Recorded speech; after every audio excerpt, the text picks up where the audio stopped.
Linear search example here. So what we've got in this example is a list L and a search argument of 14. So we're going to look for 14 in this particular list, which has the elements 15, 4, 41, 13, 24, 14, 12, 21, and each of these are in the index locations highlighted above. So as you can see, the number 14 is in this list.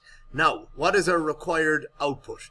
Well, if the argument is found in L, we're going to output the index of where it is found. So as you can see here, 14 is found in index position 5. So we're going to output that. We're going to output the index location 5, the position of where 14 is found.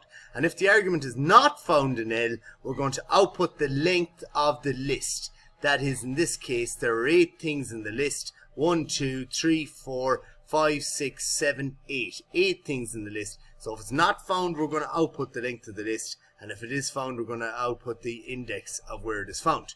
So we're going to start with the first element and ask if the first element, which is index position 0 in the list L, is that equal to the argument that we're searching for. So is 15 equal to 14?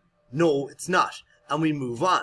And again, index position 1 in the list L is 4 equal to 14? No, it's not. Is 41 equal to 14? No, it's not. Move on. Is 13 equal to 14? No, it's not. Is 24 equal to 14? And see, we keep moving on sequentially. And it's the linear search in action. And the next one there is in index position 5, which in the list, which is element 14. Is 14 equal to 14? Yes, it is. And therefore, we found the argument at index 5. And the result of the search is 5. So in the next video there, we're going to have a look at this flowchart in more detail in the next video.